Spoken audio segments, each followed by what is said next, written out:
Welcome to our next topic on memory. For those of you who are viewing this video that sat in on my lecture, you don't have to watch this video because you were there, so it's really just for those people who didn't make it to my lecture, or who felt like they needed to see it again. I guess if you want to watch it, then great. Right, so I will move forward here. In my lecture, what it is I asked was, would you take a memory pill of some sorts, or maybe a pill to erase memory if you could? If you can take a pill and remember every single thing in your life, would you? Or if you wanted to erase, let's say, your past, would you do that? And a lot of people, of course, would say, no, absolutely not. I don't want to remember everything, and I don't want to, erase any memories. I would want to leave everything as is. And then I would ask, have you ever seen this movie, 50 First Dates? In this movie, Adam Sandler and Drew Barrymore play against each other, and Drew actually has amnesia. And there's a character in there, I think his name is 10 Second Tom, or 30 Second Tom, I believe it's 10 Second Tom, who can't seems to remember anything past a certain amount of time after you meet him. So I would ask everyone, have you ever seen this movie? Do you think that that character was fake? Well, what do you think?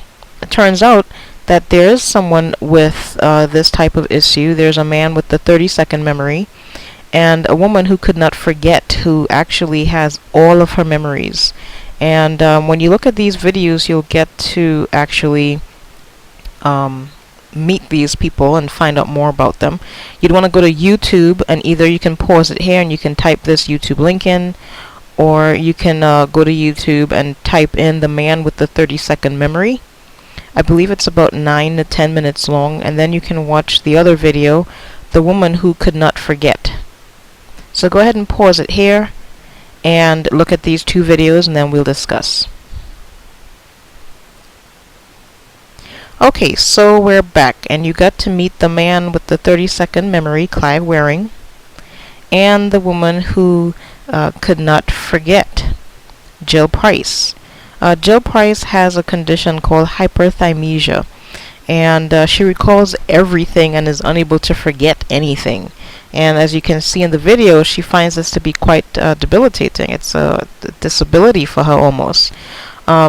Like I told others in my class, I wish I had this ability. I'd be super rich. I'd be working in some really, high profile type job and providing information for everything that I can find. And imagine how well I would do in my academic studies, because, I would read everything and remember everything that I read. So, some people might look at her issue as a blessing, so much, not so much as a curse. For Jill, it's like a movie that's running simultaneously in her head with the present time, and she's been quoted as saying, "I'll be talking to someone and also seeing something else." So again, for Jill Price, her ability to remember everything, which of course is tied into her emotions, can be pretty much disabling for her.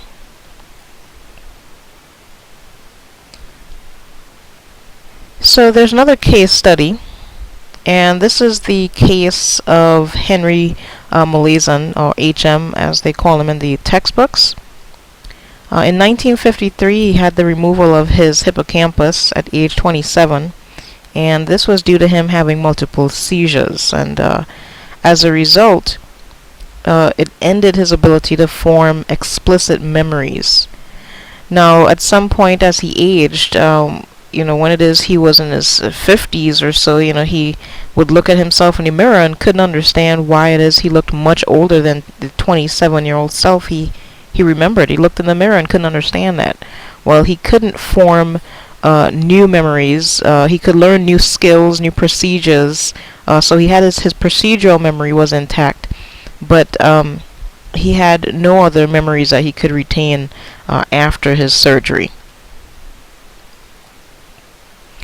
So his condition is actually called anterograde amnesia.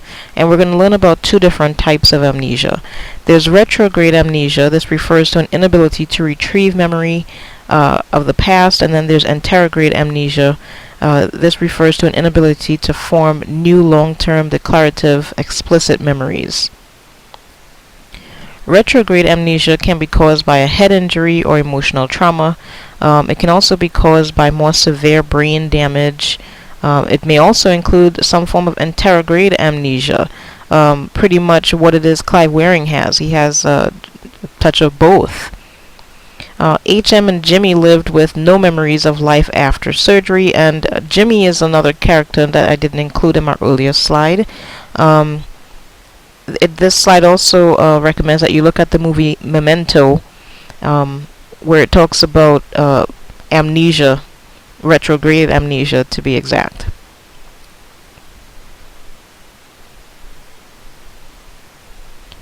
So here's a simplified description of how memory works. First, there's encoding. You encode the information. It gets into our brains in a way that allows it to be stored, sort of like when you input information into a computer. Then there's storage. You have to store this data somewhere, so the information is held in the way that allows it to later be retrieved. Then there is retrieval, reactivating and recalling the information, producing it in a form similar to what was encoded. The Atkinson-Shiffrin model, created in 1968, tells it this way. Stimuli is recorded by our senses and held briefly in sensory memory.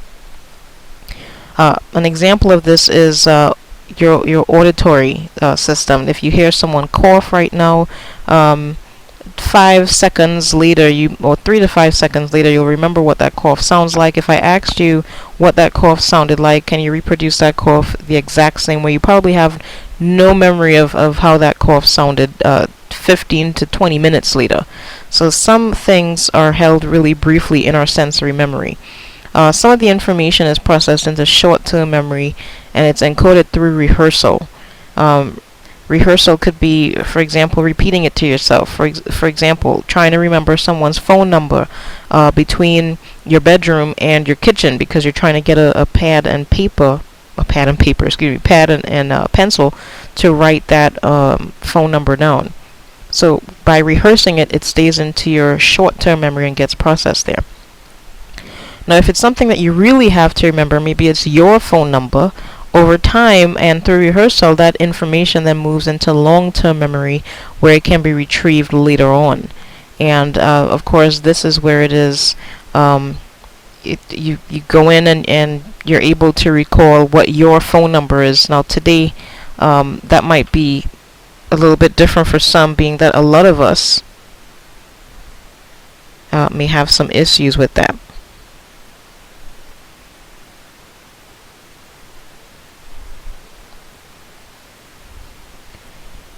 Then there's working memory. Working memory is another term for short-term memory. And if you heard a pause there just now, I was actually checking my mic.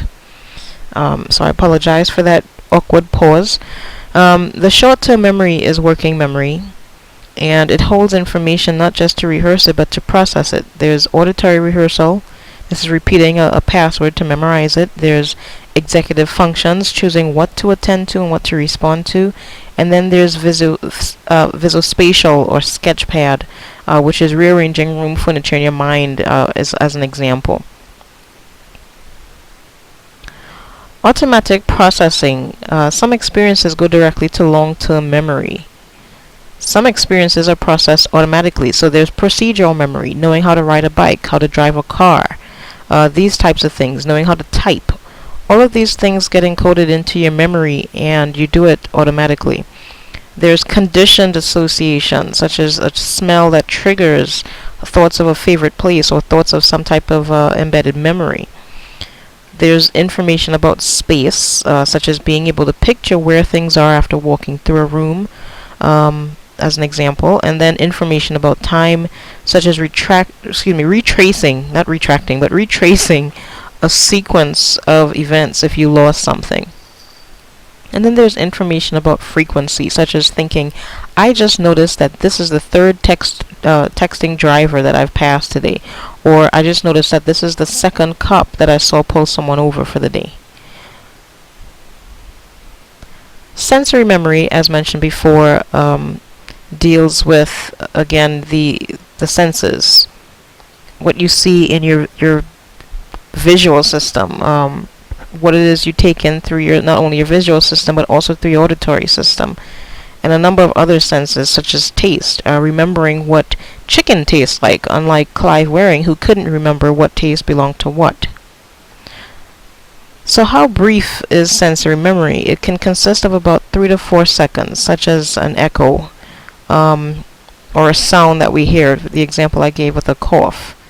An auditory sensory memory is called echoic memory. The 3 stages of memory are sensory memory, short-term memory, and long-term memory, in that order. The senses, of course, are sight, hearing, taste, touch, and smell. And if you don't use it, you do in fact lose it. So if there's some type of interference and you're trying to remember something, this can actually cause decay. It gets dumped. If you rehearse it or you repeat something over and over and you try to attend to it and to remember it, it gets sent into your long-term memory.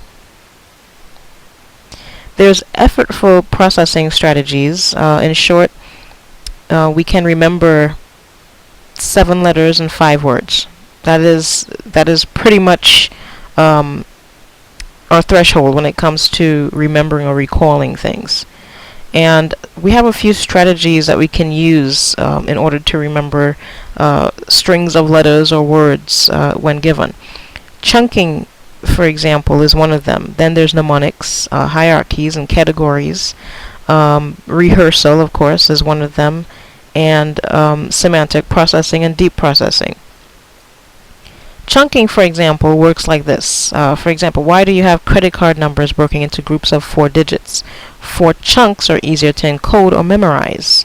So if I told you to memorize this, IDK, LOL, MYOB, see how I'm saying it even. I'm saying it in chunks. I'm not just reading it off as one string of letters. It's going to be easier for you to remember this by chunking it. IDK, LOL, MYOB, FBI, KFC, and JFK.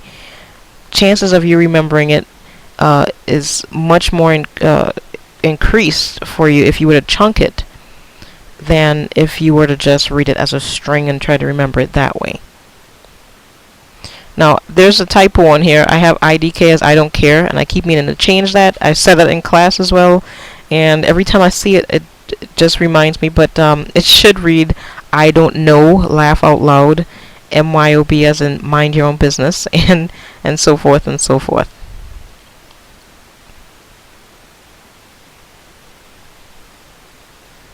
Alright. When it comes to mnemonics, it's easier to remember words that you can visualize. And I can't go back. I went a little bit far ahead there, but the program I'm using doesn't allow me to go back, so I'm going to keep it moving. You can remember words such as cigar, pizza, and pencil because these are words you can visualize, as opposed to remembering words such as do, shall, and vague. We can't visualize them, so it's difficult to remember them. So a mnemonic is a memory trick that connects information to existing memory strengths such as imagery or structure. So there's a certain part of the brain that deals with explicit or declarative memories. This is your hippocampus. Okay, and the hippocampus is used for explicit memories, which is in part a working memory or executive function. It's directed by the frontal lobes, which is for your executive functioning. Encoding and storage of explicit memories is facilitated by the hippocampus. Events and facts are held there for a couple of days before consolidating, which is moving to other parts of the brain for long-term storage. Much of the consolidation occurs during sleep. Now, implicit memories, including skills, procedures, and conditioned associations, takes place in a different part of your brain, in the cerebellum. also known as little brain. The cerebellum forms and stores our conditioned responses. We can store a phobic response even if we can't recall how we acquired the fear. So for those of you who fear spiders, you might not remember the exact moment that you initially started to fear spiders, but you know that you have this fear. The basal ganglia, as you see in the picture here, next to the thalamus, controls movement and forms and stores what's called procedural memory and motor skills. This is where your knowing how to ride a bicycle is stored, and the fact that we can remember how to drive without even thinking twice about what to do and remembering every single step is stored in your basal ganglia. So there's different areas in your brain that is responsible for memory and storage, but mainly the hippocampus has a lot to do with that. Now, emotions and memory are tied in. This is why people who have really strong emotions about something can remember what's giving them the emotion, as well as what's giving them that stress. Flashbulb memories is an example of this. So if I were to ask you where were you during September 11th, you can most certainly tell me where it is you were and the emotions that you felt at that time. Emotions, stress hormones, the amygdala, and memory. How does intense emotion cause the brain to form intense memories? Well, emotions can trigger a rise in stress hormones. These hormones trigger activity in the amygdala, located next to the memory-forming hippocampus. The amygdala increases memory-forming activity and engages the frontal lobes and basal ganglia to tag the memories as important. This is precisely why Jill has so much issues with her memories, because again it's tied into her emotions, and for her a lot of the, not just the good emotions but also the bad ones surface every single day for her. So you can see why, yes, it can be disabling for some people. So in class I gave this penny memory test, and you had to really try to remember which penny was the actual penny. So if you want to pause and look, you can pause it right now and pick which penny you think is the right one without actually looking at a penny. Alright, you should have paused, and welcome back. If you're looking at the second row and the second penny from the left, you are correct. All the other pennies are incorrect. Now, why is it that we can see a penny every single day just about of our lives and not remember what a penny looks like? It's because we don't actually attend to it. We don't remember because it's not anything that we're really paying much attention to. It's not really important. So that gets dumped and it doesn't go into a long-term memory.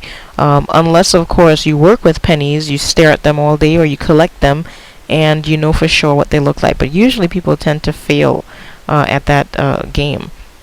Now, is this a magic trick or a memory game? If I told you pick a card, and then I went to the other screen and I said your card's not there,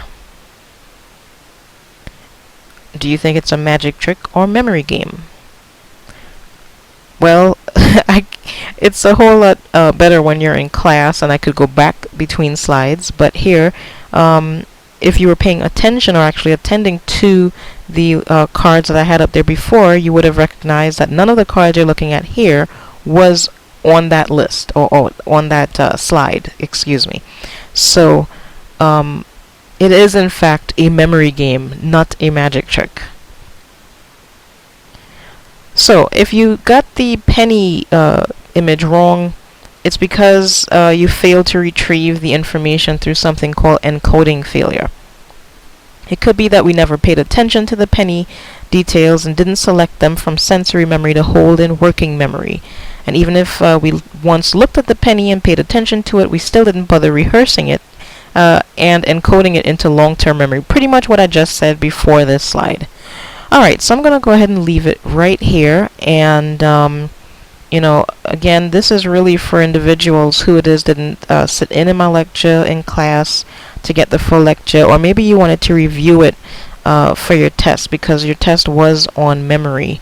As well as for those of you who are just, passing by on YouTube and you came across my video, I'm glad that you're here, and you know, stay tuned, subscribe, and see what else you'd like to learn with psychology. All right, see you next slide.